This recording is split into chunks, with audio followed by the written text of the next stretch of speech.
Hello and welcome to another episode of my sound design tutorial series. Nowhere the Boy here. Today, I'm walking you through my Nowhere Cypher Volume 4 track. The cool thing about Volume 4 is that each song needed to be made with only the samples provided from the July Patreon sample pack. So you can go ahead and download that sample pack if you haven't already and follow along, and you can recreate everything in this song. Now, the only external VSTs I used were Isotope Ozone, Isotope Trash, Sound Toys Decapitator, and Valhalla Frequency Echo, which is a free VST, so I'll be posting a link to that down below so you can go ahead and check that out. But other than that, all of the sounds, all of the samples come from the July sample pack.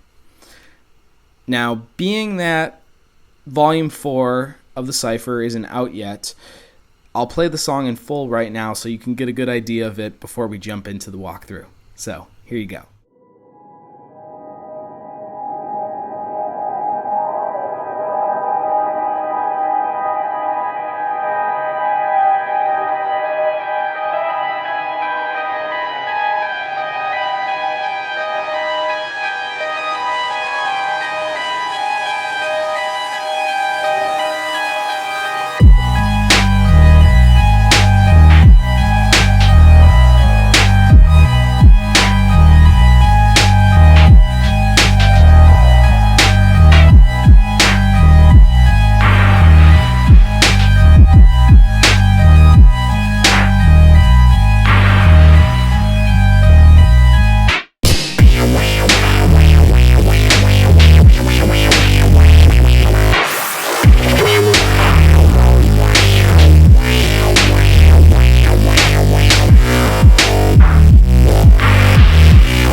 All right, so now that you've heard the track and gotten a little idea of it, let's dive into the breakdown. So I really wanted to play off that motif, that melody that's present in the synth line and the bass of some of the samples, and grow that and modulate that pretty much every 8 bars through the song, because it's only 2 minutes and 15 seconds long. It's a pretty short track. It goes in when we have these 8 bars of the intro, and then the 8 bars of that halftime hip hop drop, and then 16 bars of this more distorted section that goes in these 2 different divisions of speed, and it keeps slowing down until we get to this ending where everything sort of dissipates. So I think it's important when creating a track to think about what is the cohesive factor of the song, what's holding everything together. And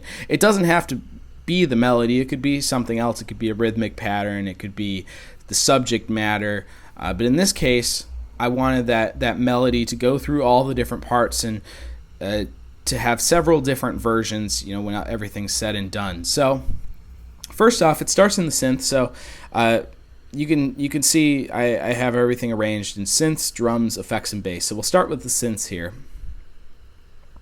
So I took that synth lead and then I slowed it down. I slowed it down by half to really drag it out a little more. and I've layered it twice. This second one is a duplicated version. I raised the volume of the sample up a little bit because I transposed it down an octave and changed the warp mode to Pro here. And I have this kind of layered sound if we listen to the synths as a whole here.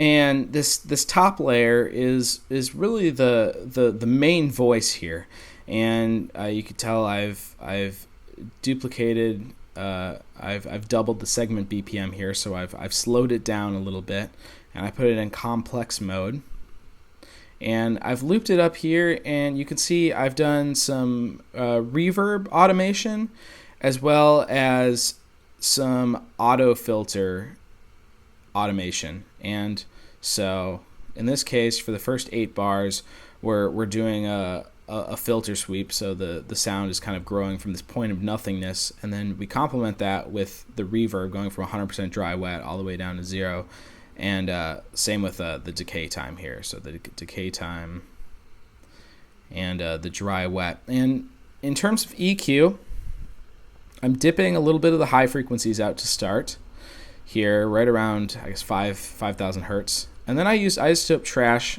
I used the fuzz algorithm with a slightly lower mix percentage here to beef up the sound. And you can hear what's happening when I take trash off.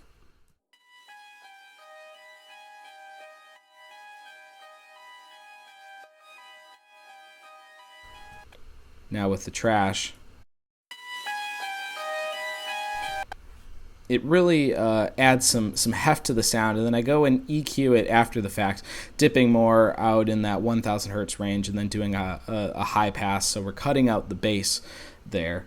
And I do this very frequently, where I'll process with trash, and then I'll EQ immediately after, before and after. And whereas we have the filter modules here that we could work with, I just did an EQ8 after the fact. I find sometimes I do the EQing in here.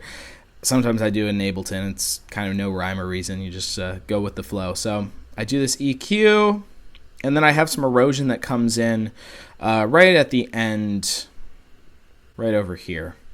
So you can see I automate the frequency and the amount as the lead synth fades out. And then this layered synth here is down an octave. I raise the volume up, change the warp mode to Pro.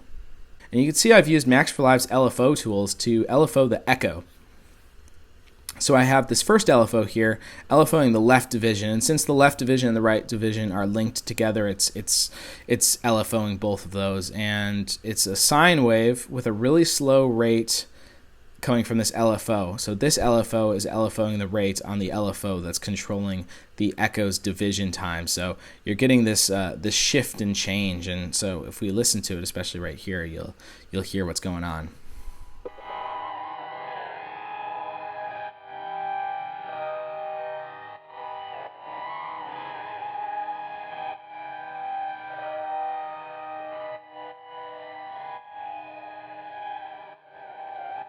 And it gives it this subtle undulation and movement, which, when centered and sitting underneath the main lead synth, creates this nice combined sound where it's kind of chorused, it's vaguely like delayed, and so once again with the two layers together.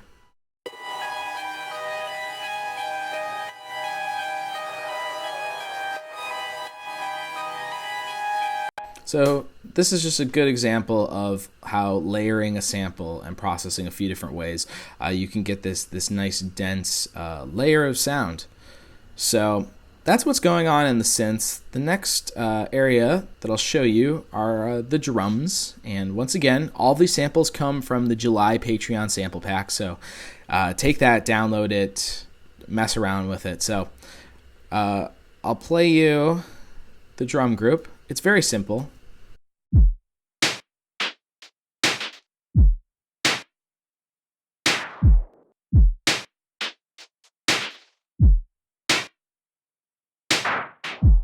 And it changes a bit down here, and so we have some variation in terms of the structuring of the rhythm, but it's pretty straightforward. I wanted the drums to be more out of the way, let that dirge, let that synth, the main synth, come through, and let the bass line really come through. So with this particular kick, I rolled off the low end around 16 hertz, and then I did some low passing around 230 hertz. So I really isolated on that thump in the kick, because if we hear the kick without this,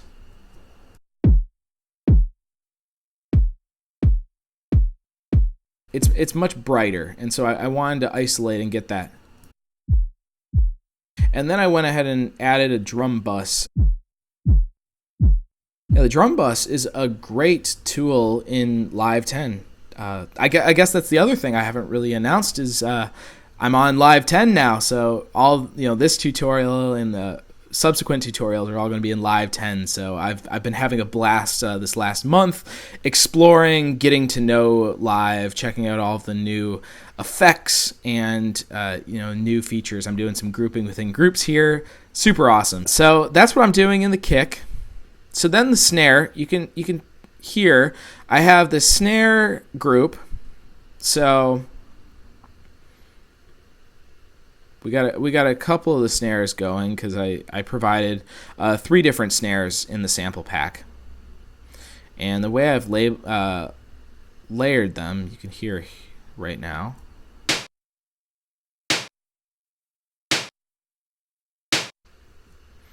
And so I have the snare 2 just to let that come through nice and clean. And then you can see I have this one on top. And I've also transposed it down a whole octave. And I love doing that with snares. You can make really eerie, almost ride sounds, which I actually did with this ride. That's one of the snares as well. So we'll get to that in a second. That's the other cool thing is using sounds in different ways than were normally intended. So that's maybe taking a bass sound and turning it into a playable lead, or messing around with a snare, turning it into a hi-hat, or vice versa. There's so many different ways that you can transform and mangle audio. So we have that. Then we have the snare effects chain, which I like a lot. It's I'm using that drum bus once again to beef up the sound. I'm doing some high passing. I do that with my snares a lot of the time, just removing that excess weight in the low end so we can let the bass come through nice and cleanly. Then I'm using a Valhalla frequency echo, or freak echo, I guess that's what it's called. And this is the free one. It's pretty cool. It gives us some shiftability, delay, mix, feedback. Can do a low and a high cut. I have this first LFO is LFOing the wet dry here. I have the second LFO is the one controlling the feedback, and then this third LFO here is controlling the delay amount. And you can see I have different waveforms selected for a couple of these. I have this random waveform. You have this sine wave right here.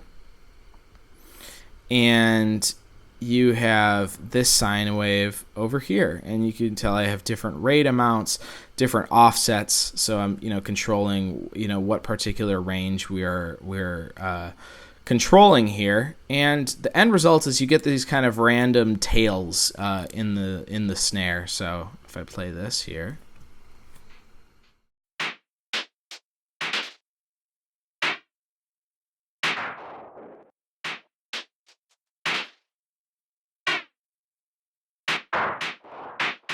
So that adds just a level of randomization underneath the snare and accents it nicely. So the end result you get is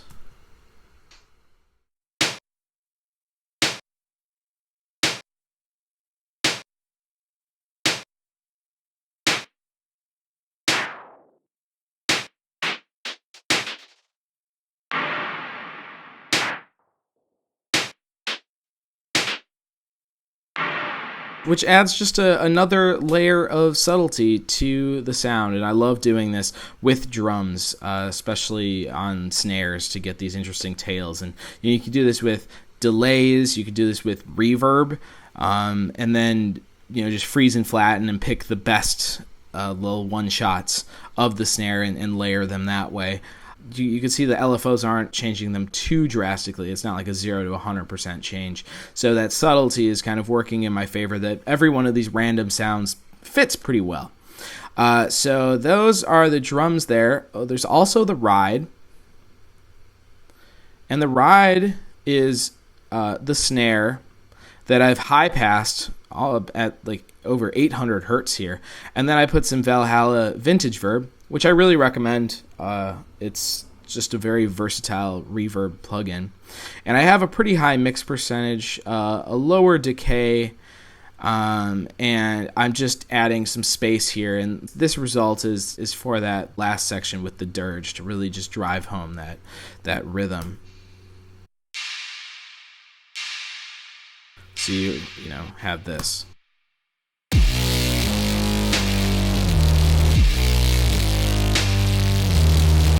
So that was a nice use of the snare there for a couple different sounds. So on to the effects. So the effects are not that prevalent. I just used some of the effect sounds for one shots, like right here.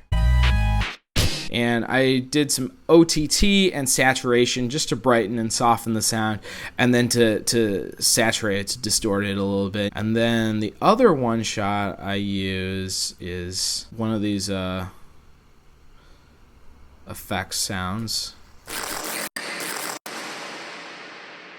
And I've used erosion to add some grit to the sound, Valhalla vintage verb, this this really nice space, because without it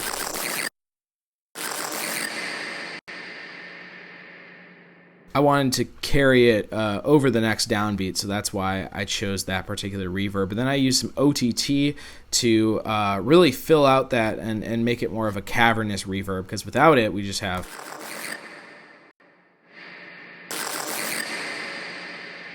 but with it, it really fills it out. And then I went ahead and high-passed it around a little under 100 hertz there. So that's what I did with the effects. So lastly, we have the bass. And I enjoyed the bass that I had made, that particular bass line, and wanted to really play around with it. So the smooth overdrive, I was automating the drive. And you can also automate the style. That's a great way to get this evolving bass sound. And I have this filter going on a screaming peak, and I'm automating the LFO. You can see here, especially right here, to kind of slowly speed up, with different rhythms. And that's how we kind of get that slightly wobble sound. So let's listen to that.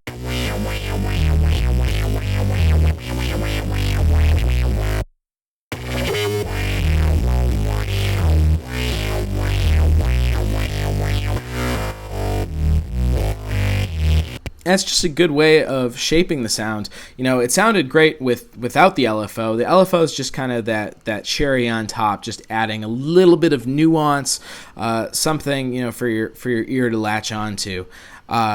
So I did that. So it's just the trash and filter for that particular spot. Then I have a pretty extreme EQ here. I'm letting a little bit of the lower frequencies come in, but I'm really kind of isolating it so it's more of a brighter sound. Because you can see I've split the audio here. This is the upper frequency band, and then down low here, rolling off around 21 hertz. And then I'm doing a low pass around 182 hertz. So that's kind of that clean bass that's in those first 8 bars of the drop.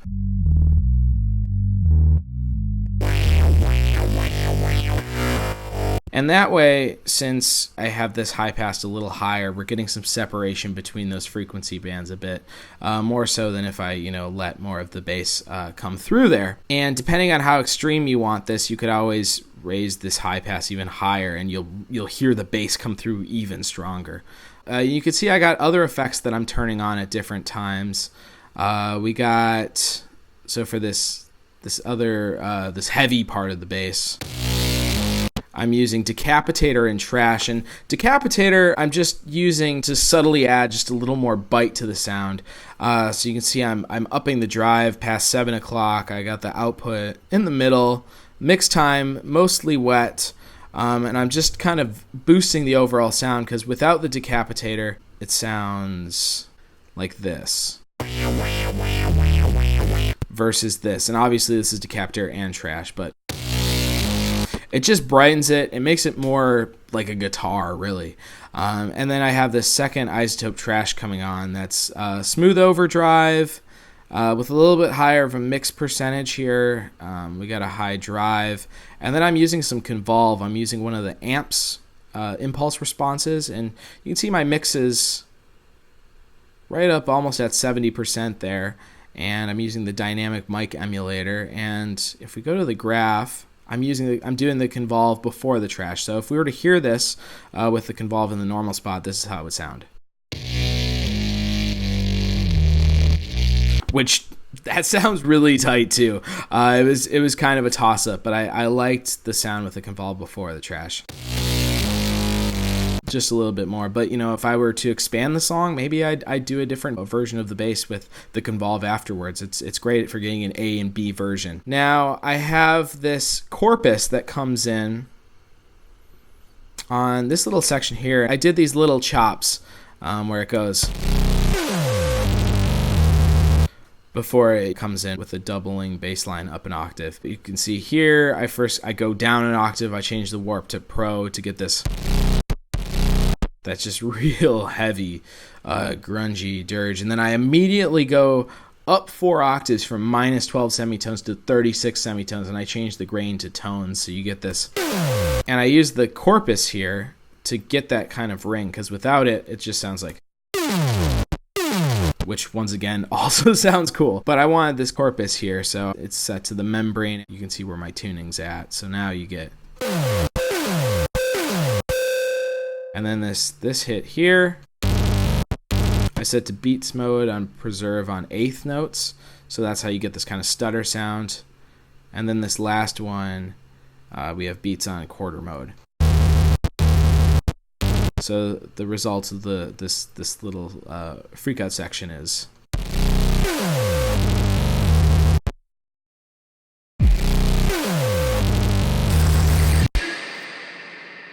nice and heavy, which is what I wanted in this bass line.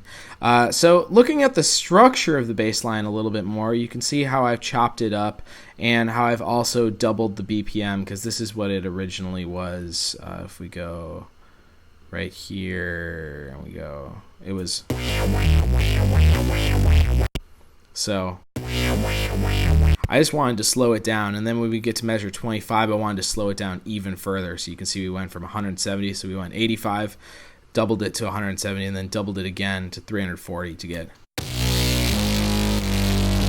And I changed the warp mode to complex there, and because, if we would go complex pro, it would be slightly different versus beats.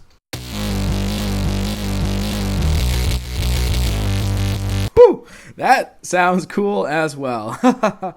Oh, but I stuck with complex here for that nice doom dirge. That's kind of the bass here. We got the secondary level right here for this last part here. And I love doing that where it's, we have one particular sound, we have this little section that signifies a change, and then we change it one last time before we head out to the outro. So in this case, I just duplicated the bass to a new layer, raised it up 2 octaves, and did a little bit of EQing, did some isotope Trash. So here, I used the Blitz algorithm. You can see I got the mix all the way up at 100%. And then I have the convolve set to cat. at a lower mix, around 24%. Looking at the graph here, once again got the convolve before the trash, so you would get a different sound by moving the convolve. But that's what I did there, and then I did some chorusing where I'm adjusting the dry wet here, so we're getting a little fullness.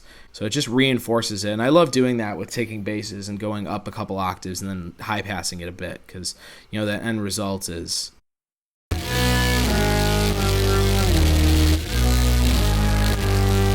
And then for this little second part here, I had some great luck using the Beats warp mode and going up 3 octaves, and the end result was this really cool stuttering, almost like saxophone bagpipe type sound.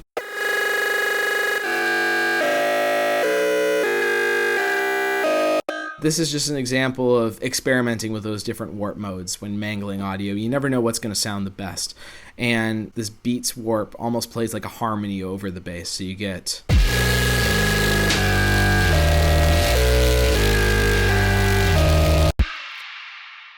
And then this last section is the bass, which I recorded onto a new channel, played around with the warping. So you can see I've slowed this one out significantly, and here I've played with the Beats mode, so...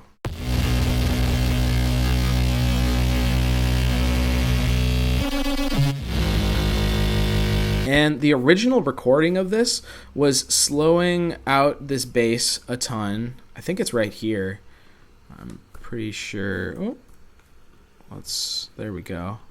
Yeah, so I took this and then I created a new audio track and armed it and recorded the sounds that I was getting from this bass, and I played with the grain size and played it out in time, and so that's what this audio down here is. And then I took that further and turned it to texture mode, put the grain size around 63, and kind of faded it out.